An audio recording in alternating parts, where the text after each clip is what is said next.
Good evening and welcome to the third Wednesday Museum After Hours at the Wilson County Historical Society and Museum.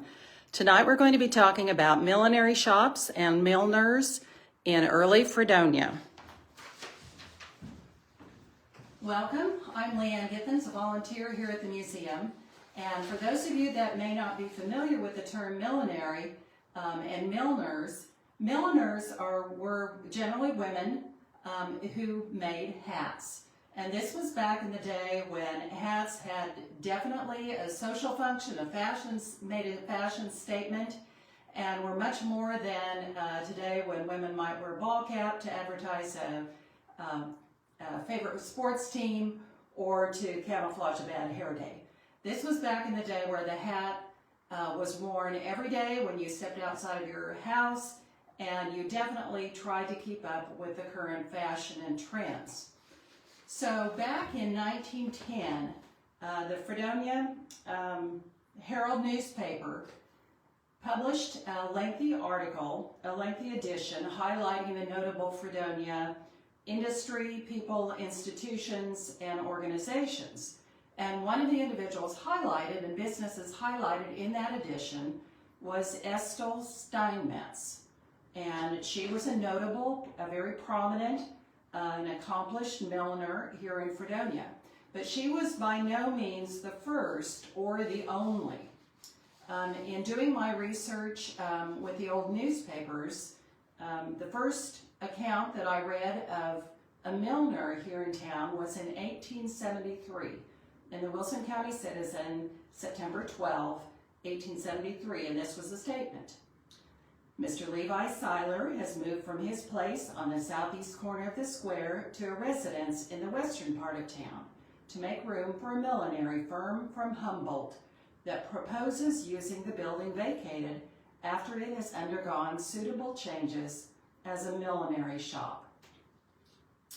So there are many, many names that were associated with the millinery business over the years, and I just want to mention some of those and kind of the years that they appeared. There were many, many, many notices and comments about the millinery shops and the businesses over the years, starting from that earliest one up until in the 1920s and beyond. So after that initial one, the next one was in 1876. It noted that there were 5 millinery dressmaking firms, all located around the square. In 1876, December of that year, there were 4 millinery shops in town, and all seemed to be doing well. In 1888, 6 millinery and dressmaking establishments in Fredonia. September of 1898, Fredonia has 5 millinery and dressmaking firms, all located around the public square. In 1907, it was noted that there were multiple millinery shops within a half-block area of the southeast corner of the square. In 1910, it was noted there were 6 millinery and dressmaking establishments in Fredonia. So who were these people? In 1874, Mrs. Noakes on the northeast corner of the square, and she noted that she will take produce of any kind in exchange. And that's not the only notice of the milliners accepting trade goods for their services and for their hats. Mrs. M.H. Noble on the east side of the square, north of the courthouse, also in 1874. 1876, Miss Maggie Dornblasser will open them at once in the room over Rainey's Drugstore, heretofore known as Wilson's Hall. 1876, Jessie Short opened out the most extensive and finest assortment of millinery in the city. And she can sell hats from 50 cents to $10. None need do without one. 1876, Mrs. Seiler, southeast corner of Fredonia, has opened out a fine assortment of millinery goods.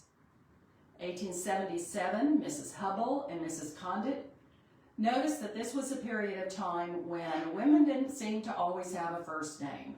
They were known by their husband's last names in general if they were married. If the individual who was a milliner was not married, then you would have her first name most generally listed in the newspaper. Let's see, next we have Mrs. M.R. Noble and Miss Etta Meyer on the east side of the square. Miss Maddie Brown, a sister of William Brown, will occupy the east side of Brown and Hunt's late storeroom with a stock of millinery and ladies' goods.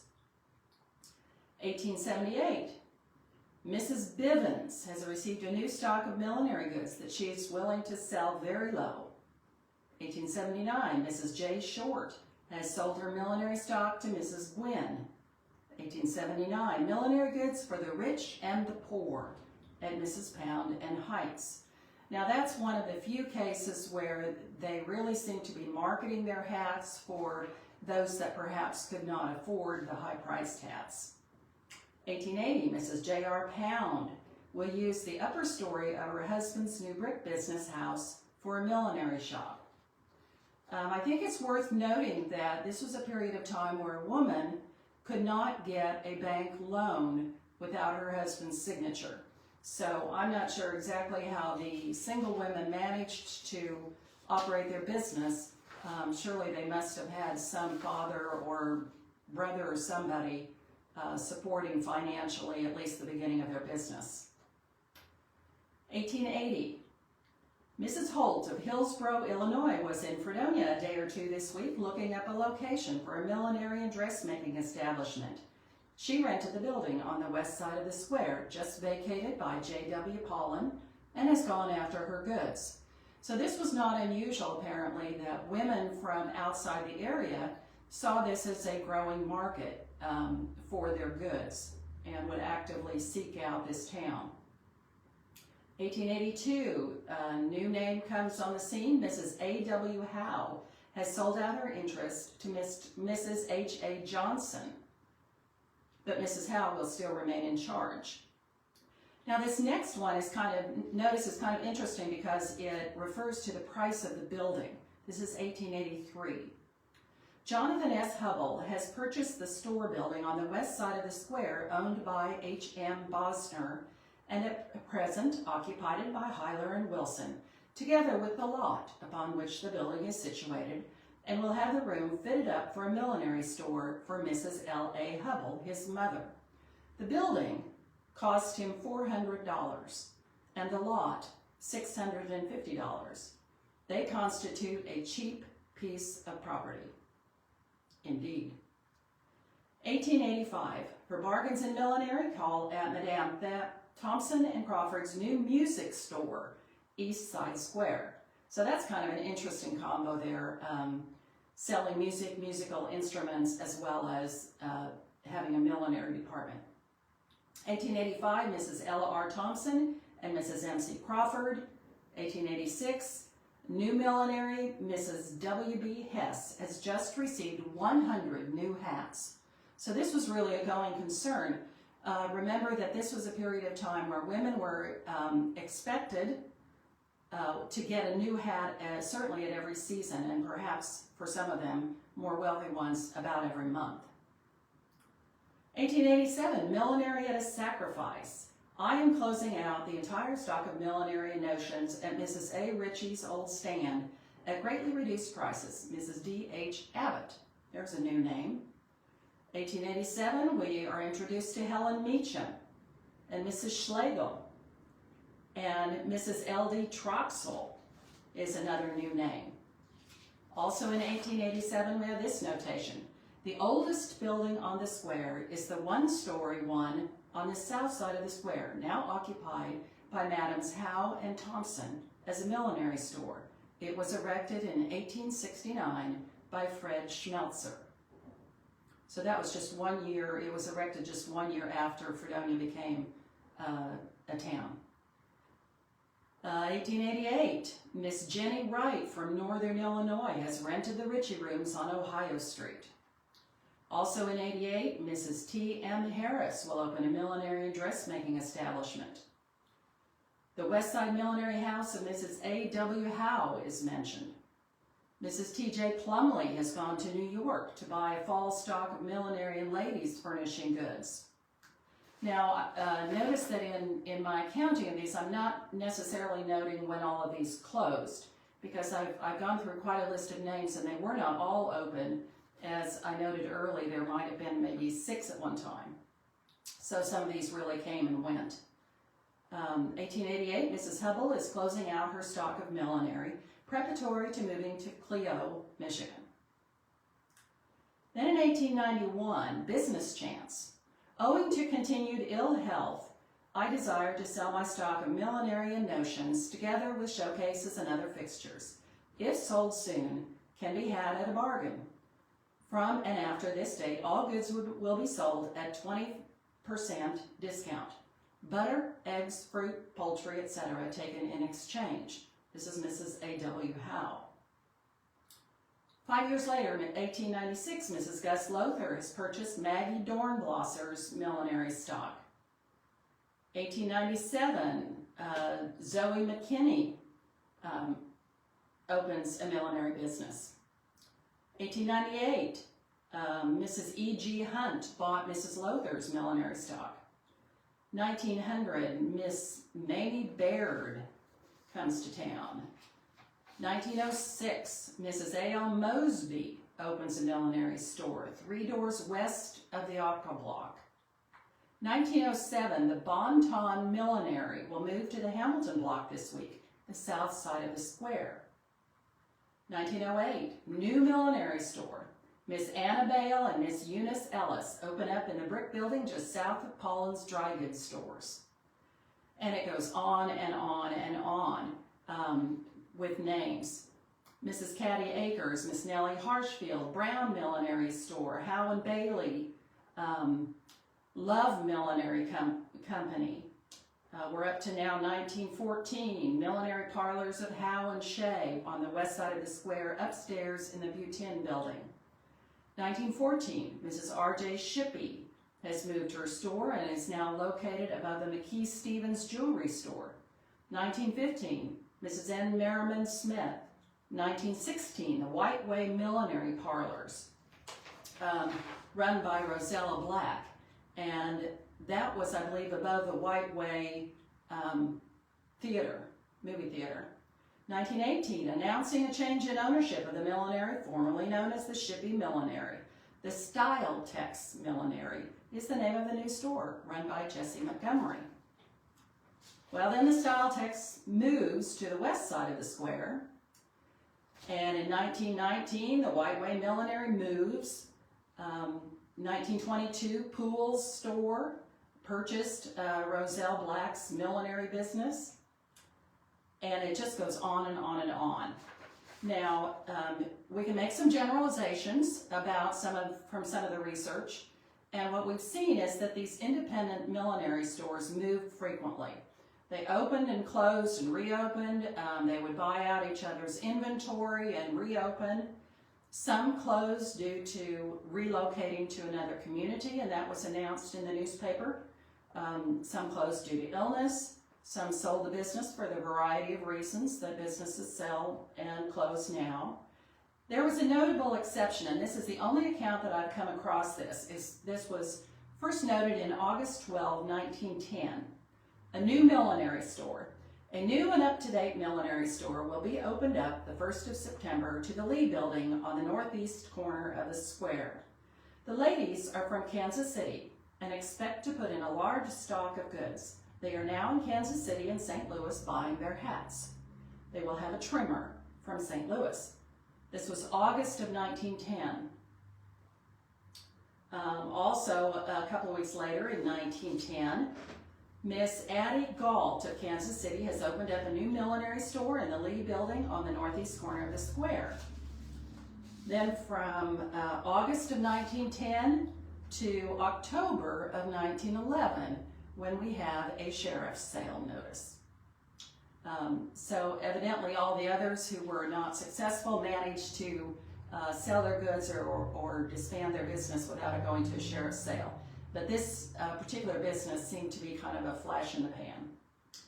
There was another notice that I found kind of interesting, and this woman simply, it seems, was ill, and then, well, I'll read a little bit of it to you. This was 1885, so we're going back a ways again. Great bargains. Owing to ill health, I will offer my entire stock of millinery and notions at cost for the next 30 days. and this was Mrs. J.T. Grubb. Well, about 3 months later, September 16, 1885, Mrs. J.T. Grubb has just received her fall stock of millinery goods and notions and invites the ladies of Fredonia and vicinity to call and examine her goods and prices. So, congratulations to her on her return to health. Now, Mrs. A.W. Howe in 1898 decided to close her stock of millinery. And to that end, I will sell the entire stock at cost during the next 30 days, etc., etc., selling the fixtures and everything. This is Mrs. A.W. Howe. In 1899, just about 3 or 4 months later, Mrs. A.W. Howe left Sunday evening for Chicago to purchase her spring stock of millinery. So I think in that case, she may have simply changed her mind. Sometimes the Milliners had a shop of their own, and sometimes they had a shop in a department store, sometimes they did one, and then they went to a department store and then back on their own, maybe to a different department store. There just seemed to be a lot of moving around in their business. Some of the department stores were the Leader, Hubbell's, Paulin & Son, Rackett's, James A. Poole, Barnes & Blood, J.W. Paulin & Son. Mrs. Howe worked in that store for a while.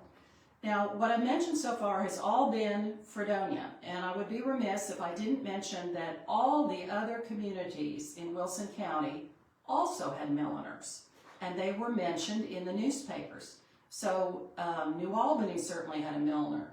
LaFountain did, Altoona, Neodesha, and some of those communities had multiple. So I have chosen just to highlight Fredonia, but there were many, many in the county. So where did they get the ideas for the styles? Well, they were looking at ladies' magazines.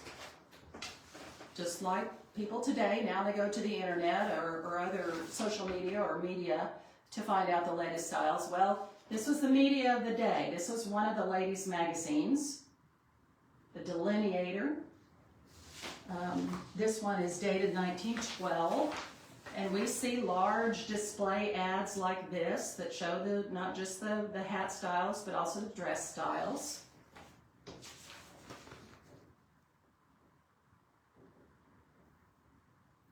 There were also rather descriptive narratives in the newspapers and in these magazines telling very precisely what the hats of the season looked like and what the new styles were. Milliners also traveled to St. Louis, New York, Kansas City, Chicago, and they would purchase their hats and supplies, place their orders based on what they were shown there. So it wasn't just, it wasn't like now where you just get on Amazon and order it. They actually traveled there, and no doubt by train in most cases when possible. So there were seasonal advertisements for the new styles. In the newspapers, there were closeout sales. Many had closeout sales because they were trying to get rid of their spring hats so that you would then buy a new fall hat. And then they would have a closeout, they would have a grand opening when the fall styles came out, and then they would have a closing sale trying to get rid of that inventory before the next grand opening. Some of the milliners actually closed their shops in between seasons and then had a special grand opening or reopening to debut the new styles of the next season. So how did they let women know that they had new styles? Well, advertising. So prior to about 1905, these advertisements were simply little notations in the newspaper, a line or two, or maybe a short paragraph advertising that their new hats had arrived. But beginning in about 1905, we started to see larger display ads, and some of them had graphics, some of them had drawings of the hats. In 1910, that was when Ethel Steinmetz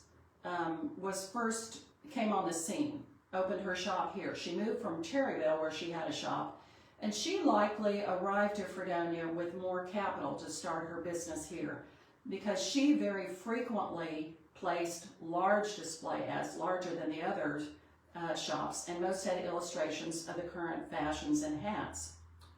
A couple of years later, 1912 to 13, there was lots of advertising by Mrs. Leeming with the Empress Millinery Parlors shop. Now, there was some resistance to some of the hats, and I'll be showing you some of those pictures to you in a little bit, but this was a notation in the June 2, 1906 Fredonia Daily Herald, and it is a reprint from the Buffalo Advocate newspaper. It is stated that Reverend Church, who recently moved from Garnett to Yates Center, has requested that the ladies who attend his church refrain from wearing their millinery creations to church. Reverend Church states that he believes hats, especially new spring hats, detract from the good to be accomplished by the churches. Therefore, he has requested that the ladies attending his church come bareheaded. Then in 1907, in the Fredonia Daily Herald, there is a dishpan hat in a millinery store in Neodesha so large that it had to be put together in sections. One can only imagine. In the Wilson County Citizen in 1909, the headline is, "Shoot That Hat." Here is a tale of woe by a woman.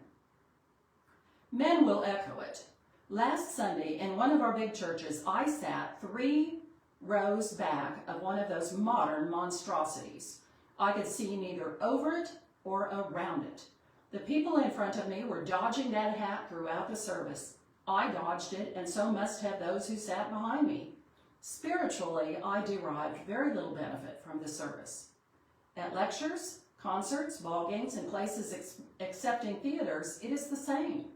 And one may as well remain away, unless one's disposition is placid enough to be satisfied with the contemplation of an exceedingly ugly piece of millinery on the head of a very selfish woman.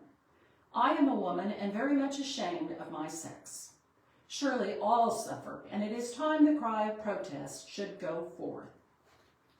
Well, let's take a look at what those hats looked like and see if you agree.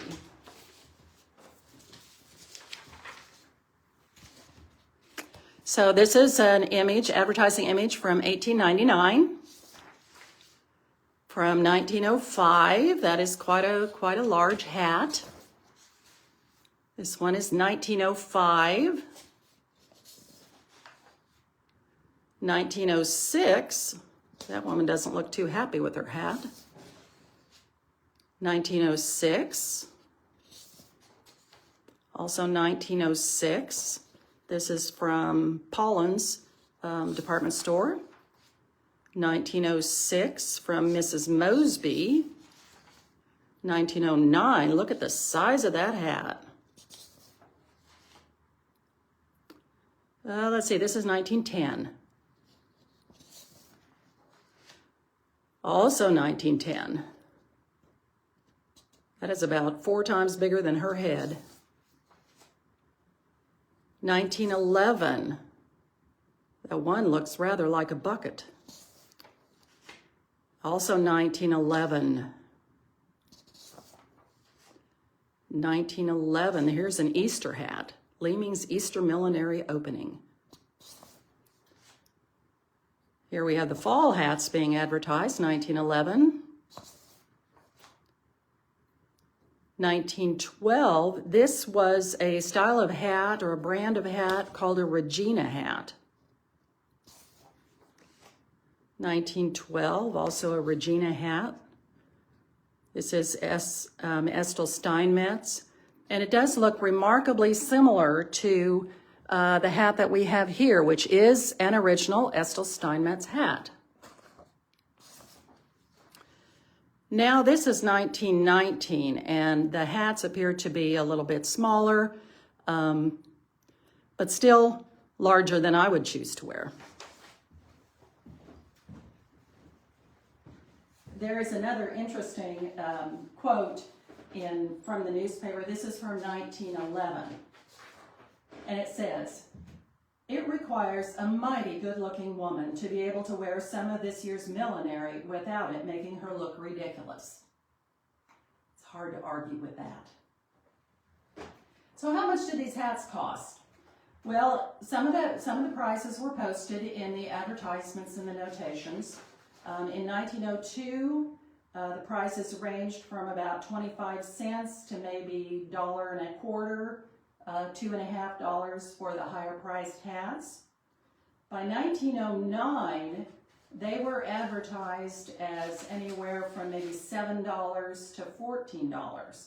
So the price had really jumped up, so ladies might want to see if they could get theirs on sale, wait till it came on sale perhaps, which they did at the end of the season.